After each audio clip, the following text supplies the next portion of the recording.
we had a one-day consultative forum on what we call a regional multi-sectoral coordination and collaboration forum on election preparedness.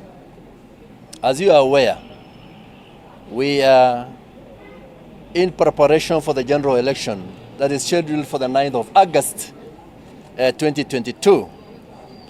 The preparations have been ongoing at the national level, and we have been guided that we now cascade these committees to the regional level, and that is how we are meeting today. We are equally expected to have these committees cascaded to the county level, shared by the county commissioners, and at the sub-county level by the deputy county commissioners. We are also advised to have the vice chair of these committees from the private sector, particularly the non-state actors, our civil society. And I want to say that today we have been able to agree as a region who will be the vice chair to the regional commissioner in Rift Valley region. This is none other than Madam Vivian Kibon, who is the regional manager, Kenya Red Cross, the Kenya Red Cross. And then we are also expected to have a rapporteur, a able secretary for this committee. We have Philip Ngok, that is the youth president representing the entire region. So we have the officials now, the vice chair and the secretary. We have all our county commissioners from the 14 counties of Rift Valley region.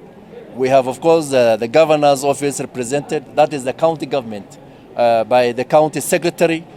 We have the Kenya Red Cross, who we know their role when it comes to election, in terms of election preparedness, in terms of disaster response and the like. God forbid, we will not pray for that.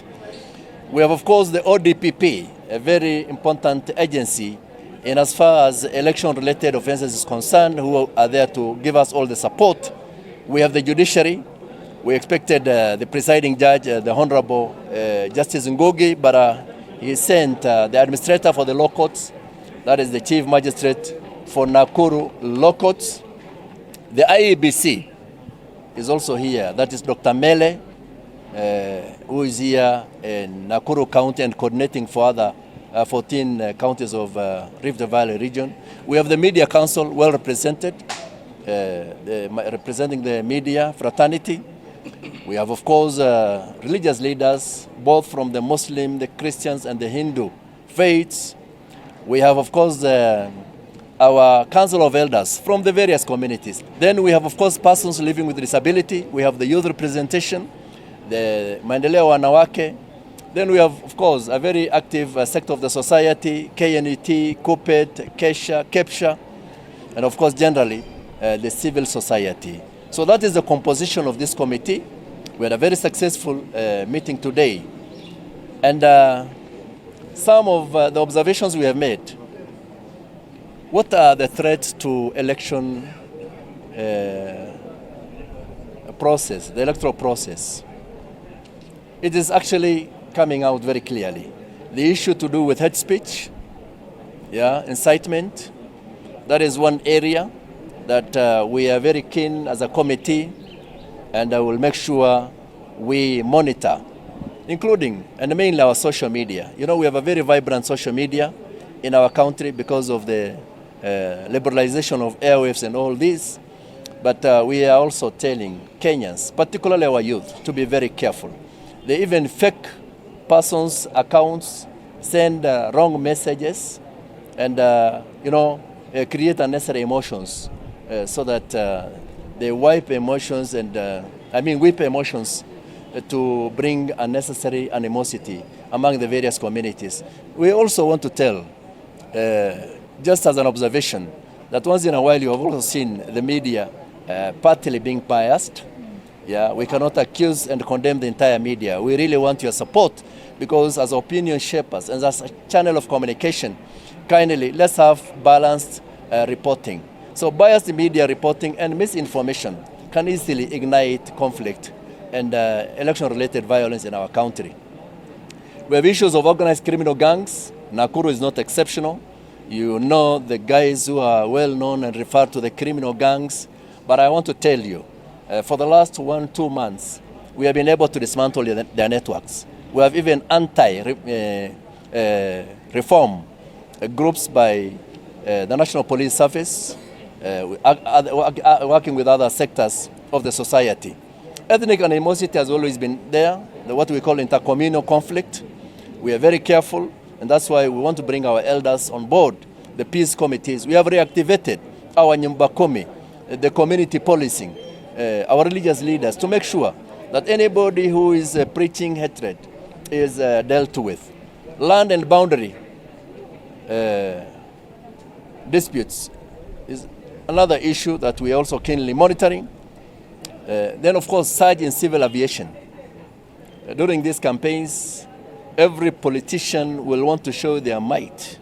So what we are saying is that there's going to be increased use of air mobility.